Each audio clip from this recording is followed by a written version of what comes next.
Most people have heard that car prices have skyrocketed astronomically. But did you know that prices for new cars are 12% higher than last year? And used car prices are worse. They're 40% higher. This isn't just in the US. It's happening worldwide. Today we're asking the big question: when will car prices return to Earth? And should you buy now or wait and ride out the storm? The answer might surprise you, and it's not looking pretty. 3 months ago, this past January, 82% of consumers paid a marked up price on a brand new car. To put that in perspective, only 2.8% did the year prior. And if that doesn't shock you, get this. The crisis in Ukraine could end up reducing global production of new cars and trucks by millions of units this year. It's all about the ripple effect. And sanctions and impact on trade play a big role in that. Partly because of this, the price of metals used to produce cars are soaring, and so are the prices of the gas used to fuel them. Europe will feel the effects much quicker than we do here in the US. Some experts predict vehicle production this year in Russia and Ukraine may be sliced in half. If that proves true, this means vehicle production may fall to about 800,000 units. But don't think that the American car market won't feel the ripple of this. We will. One research estimates that there will be 3.5 million less vehicles sold this year worldwide. Okay, so all that explains why new car prices are rising. But why in the world are used car prices rising astronomically?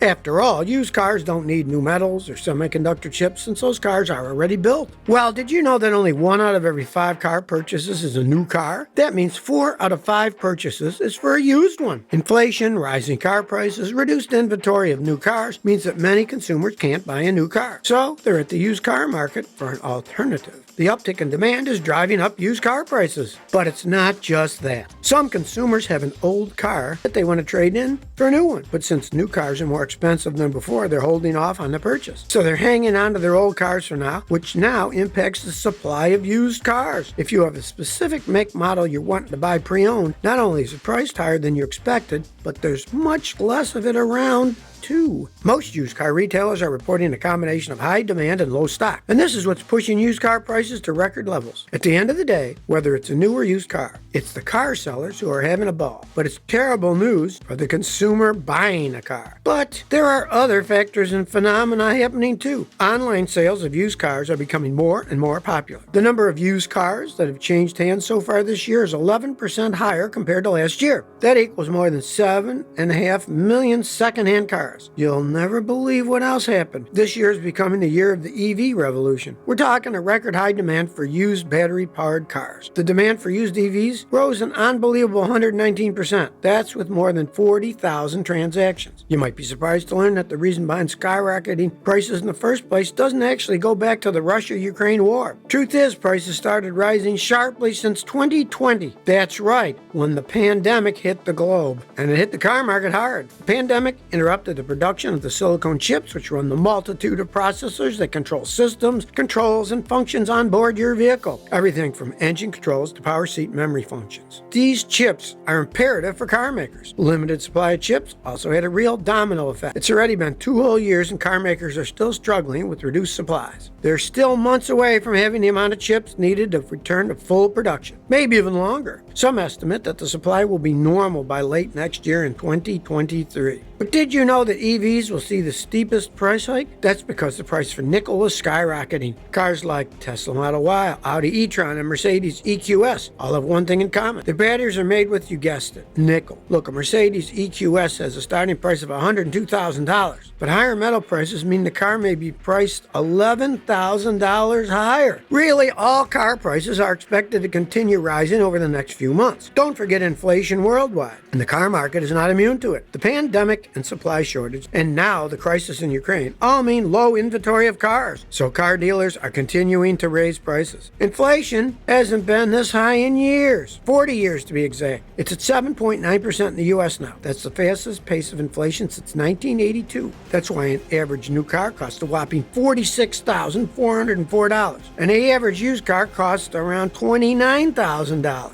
So the big question on everybody's mind, when will car prices return back to earth to pre-pandemic levels? Will it be this year? Unfortunately, the short answer is no. It's not going to happen anytime soon. That's what the top car experts predict. Some say we're going to reach premium levels for new and used vehicles in the next 3 to 5 years. It's not all bad news. Yes, it might end up taking a few years for car prices to return closer to normal, but that doesn't mean they won't come down at all before then. Actually, retail and wholesale prices overall are expected to start coming down this summer. It's just that current car prices are so high we won't be seeing those pre-pandemic prices anytime in the near future. But what about used car prices? Well, if you're hoping it'd be a different story, I got some bad news for you. It's not. Pre-owned cars are 3 years behind on average. Here's something many people forget. It's the car leasing industry. It's almost entirely dependent on new car business. Just think, let's say someone leased a new car a few years ago, but then comes the years 2020, 2021, and 2022. Brand new vehicle supplies are seriously delayed. And so what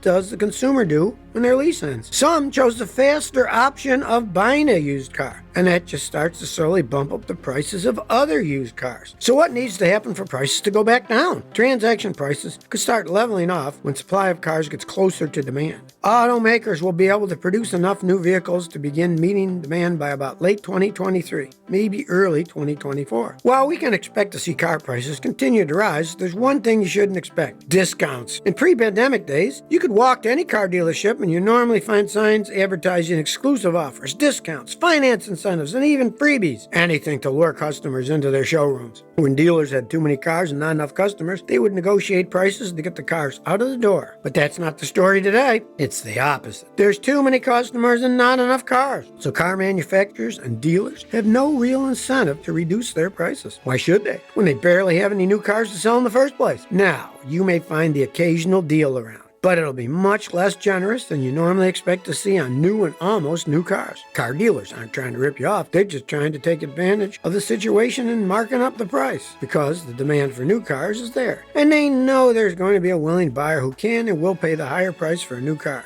The main reason you're paying more for a used car now is because the dealer's having to pay more to buy that used car in the first place. Go to any vehicle trade auction, you'll see what a frenzy it is. Every car dealer is desperate to secure enough vehicles to meet their customer demand.